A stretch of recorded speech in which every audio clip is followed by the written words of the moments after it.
Karen's manicured nails gleamed as she smirked into her phone, oblivious to the nationwide audience watching her unravel a disaster. She thought she was untouchable, but the internet never forgets. The charity event in Willow Creek was meant to be a beacon of hope, a fundraiser to support veterans, complete with a military helicopter display to honor their service. Karen, the self-proclaimed queen of the local HOA, saw it as her personal stage. She'd clawed her way into the event's planning committee, not out of goodwill but for clout. Her Instagram was a shrine to her perfect life designer bags, curated brunches, and a knack for turning every community event into her own reality show. But today, her ambition would crash harder than the helicopter she'd ruin. The morning started with a buzz of excitement. Veterans in crisp uniforms mingled with families, kids waving tiny American flags, and volunteers scurrying to set up booths. The helicopter, a retired Black Hawk, sat proudly on the field, its sleek frame a symbol of sacrifice. The charity organizer, Maria, a soft-spoken woman with a heart bigger than her budget, had poured her soul into this event. She'd secured the helicopter through a friend in the National Guard, a rare coup for a small-town fundraiser. Major Carter, the officer overseeing the display, stood nearby, his stern gaze scanning the crowd. He'd agreed to the showcase reluctantly, wary of civilians tampering with military property. Karen arrived late, her SUV screeching into the lot, blasting pop music. She stepped out in a blindingly white outfit, sunglasses perched on her head like a crown. "This is going to slay," she muttered, already filming a selfie video. "Look at me, giving back to our heroes." Her followers ate it up, flooding her live stream with heart emojis. Maria, frazzled but polite, welcomed her, hoping Karen's social media reach would boost donations. Major Carter, however, wasn't impressed. He'd dealt with her type before, attention-hungry civilians who treated military gear like props. The trouble began when Karen decided the helicopter needed more pizzazz. She'd overheard Maria mention that the Black Hawk was grounded, non-functional, just a display piece. To Karen, that meant it was fair game. "We need something viral," she told her assistant, a nervous college kid named Tim. She envisioned herself posing inside the cockpit, maybe even flying it for a dramatic reel. Tim hesitated, glancing at the "Do Not Touch" signs plastered on the helicopter. "Karen, I don't think," he started, but she cut him off. "Tim, sweetie, I didn't ask for your opinion.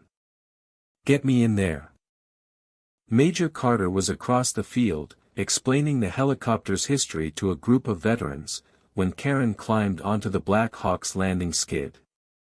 Her heels clacked against the metal, and she tugged at the door, which was locked. Frustrated, she spotted a nearby toolbox left by a maintenance volunteer. "Perfect," she muttered, grabbing a wrench. Tim's eyes widened. "Karen, that's military property." She waved him off. "It's just for show, relax. No one's flying this thing." With a few clumsy swings, she pried the door open, damaging the lock and scratching the paint. The crowd began to notice, murmurs rippling through the field. Inside the cockpit, Karen was in her element, filming herself flipping switches and pulling levers for her live stream. "Look at me, piloting a Black Hawk," she squealed, oblivious to the warning labels. What she didn't know, what no one had told her, was that the helicopter, while grounded, still had a partially active electrical system for the display's lighting and audio effects.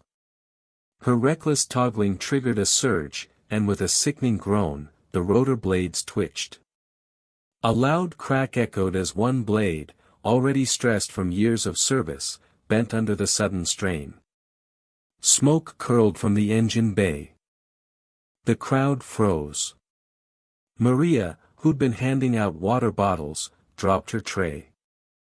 Major Carter sprinted toward the helicopter, his face a mask of fury.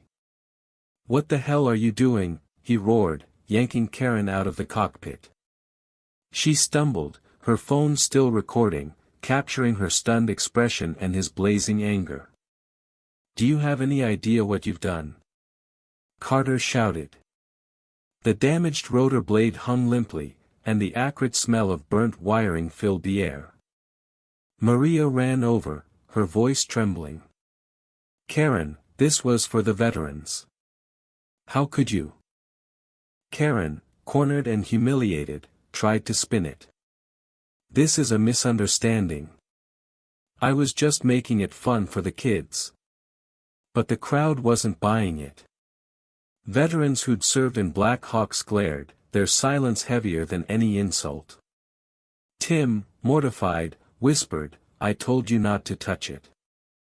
Karen's live stream, now viewed by thousands nationwide, was flooded with comments. "What an idiot, she ruined a charity event, arrest her." She hadn't realized the stream was being mirrored on the charity's national broadcast, exposing her stunt to a far wider audience than her followers. The confrontation escalated. Maria, usually calm, snapped. "You used our event for your ego. That helicopter was a symbol of sacrifice, and you turned it into your personal toy." Karen, desperate to save face, pointed at Major Carter.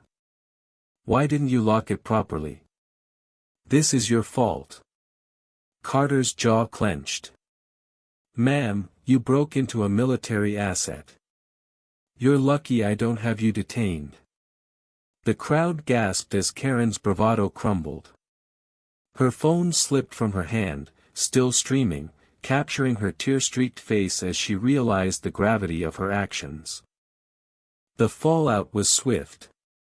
The charity event, meant to raise $50,000 for veterans' mental health programs, barely scraped together $10,000 as donors pulled out, horrified by the spectacle. The helicopter's damage cost thousands to repair, diverting funds from the charity's mission. Karen's HOA reputation tanked, neighbors who once envied her now shunned her. The viral video spread, spawning memes and think pieces about entitlement and accountability. Karen issued a tearful apology video, claiming she didn't know the helicopter was significant, but it only fueled the backlash. "Ignorance isn't an excuse," one veteran commented, summing up the public sentiment. In the quiet aftermath, Maria sat by the damaged Black Hawk, her hands trembling. She'd dreamed of this event uniting the community, but Karen's recklessness had fractured it instead. Major Carter, still fuming, helped volunteers clean up, his respect for the charity's mission undimmed. Karen, meanwhile, faced a lawsuit from the National Guard and a social media exile. Her followers dwindled, her perfect life exposed as a hollow facade.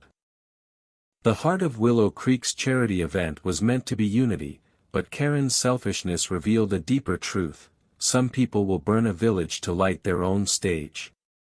Her actions didn't just damage a helicopter, they shattered trust, tarnished a cause, and left a community grappling with betrayal. The bitter irony. She thought she was the star, but the nation saw her as the villain. What do you think? Does Karen deserve forgiveness, or should she face the full weight of her actions? Share your thoughts on where justice lies in this mess.